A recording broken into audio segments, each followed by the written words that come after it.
There's something in all of our DNA that gets deeply touched by all this. The use of, shall we say, historic childhood memories in horror movies, fantasy, mystery films. It's a kind of shared memory for, family life, if you like. Because you'll notice when they make Christmas commercials for all the family, the music tends to be like Dad's childhood memories, not the children's current life, if you see what I mean. And sometimes it even spans back to Granddad's memories. And so when you have a horror movie or a mystery movie involving children, there's always the stuff that your granddad found scary. And sometimes you need this to look between generations in order to create something new.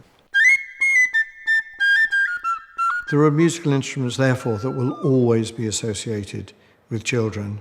Well-behaved children, badly behaved children, children who are quite old, like myself, but still a child, evidently. So there's a fantastic parallel between the way music evolves and the way people grow up. And of course, musicians try very hard not to grow up. So there's some tension there as well.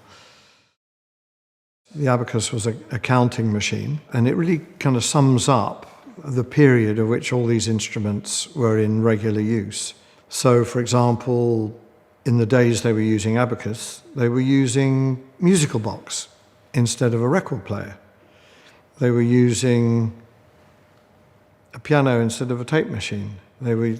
All musical entertainment emanated from within the home, unless you were lucky enough to be asked to a big party or a ball, a grand ball, where you'd hear an orchestra or a small ensemble playing. But imagine, without that, you'd have weeks or even months of your life going by with no music. Yeah, there'd be someone in your family who could sing a bit, but otherwise it was the music box or whatever you could get your hands on. So the Abacus was the calculator of its day, and the musical box was the Abacus of music.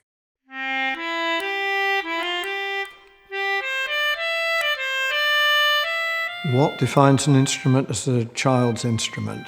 Okay, this is an interesting one. I would say, and I must say, affordable.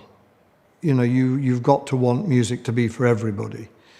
And it's a fact of life that an instrument has to be affordable for almost everyone to have it.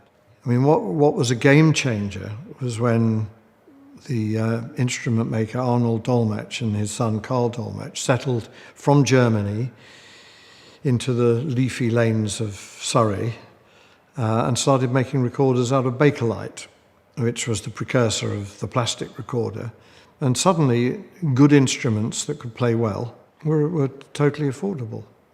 Another aspect that must be mentioned about a child's instrument is, of course, playability. And I don't just mean, is it easy? Because in some respects, a recorder can be more difficult than a clarinet because it hasn't got all that keywork to help you. But also, you've got to bear in mind the size of the fingers.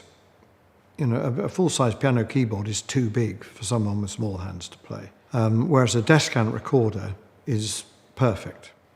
So that's why the recorder got, and the xylophones, the metallophones, all that, because the whole thing is so instant.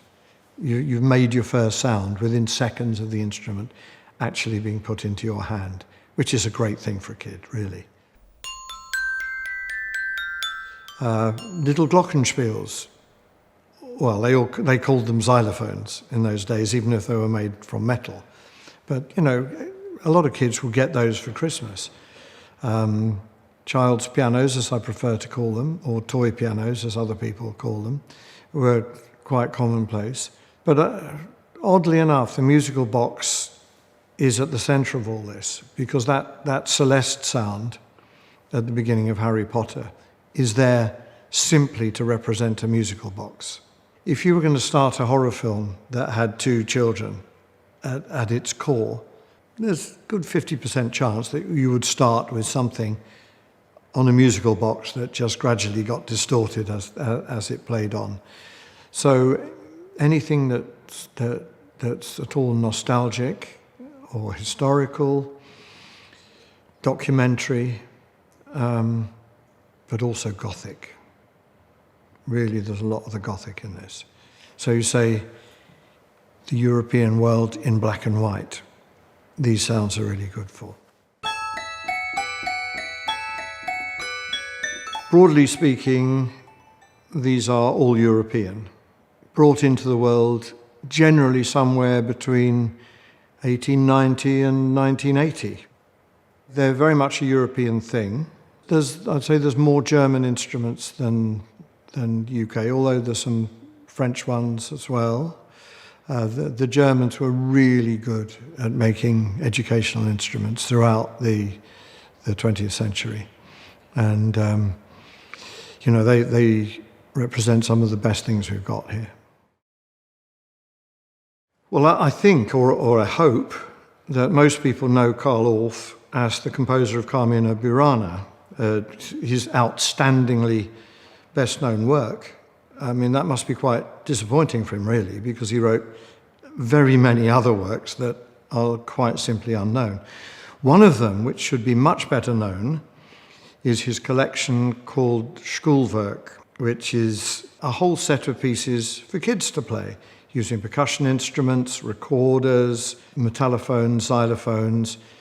When I say xylophones, I'm meaning kind of little marimbas, usually diatonic, and really good. But what is often forgotten is that the whole thing was a collaboration with a lady called Gunhild Keetman, who is forgotten not only because she is a woman, but forgotten because she didn't write Carmina Burana or something like it. But she was great, and I kind of dedicate this whole collection to her, because probably the most popular tune in Schulwerk was called Gassenhauer, which apparently means street song.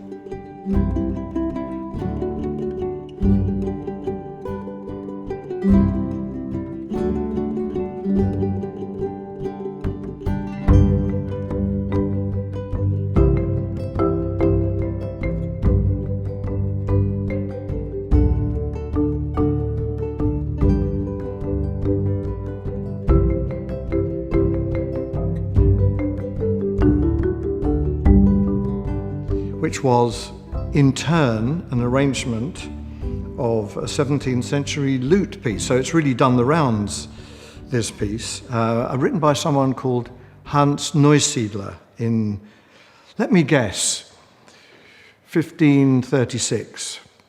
But I could be wrong about that. But it was then rearranged as the opening titles for a film called True Romance by another Hanz,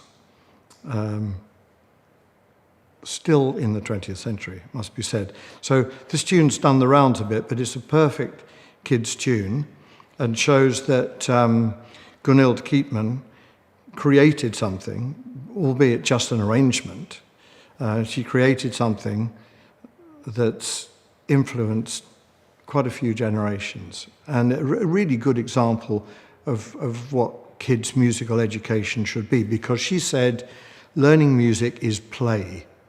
It's part of playtime. It's not part of work, despite the title of the collection. So I think she gets all the plaudits that she's been missing all these years, because I think the impetus for this collection came from her, and it's created an unknown but large number of musicians, mainly from Germany, I'm sure, but from all over the world, who've used their system of music learning, which is really inclusive, exciting, improvisational, and above all, fun. This is the first thing that came along that was really for children and took them seriously in a good way. Because all musicians are children. The less child there is in you, the less music there is in you.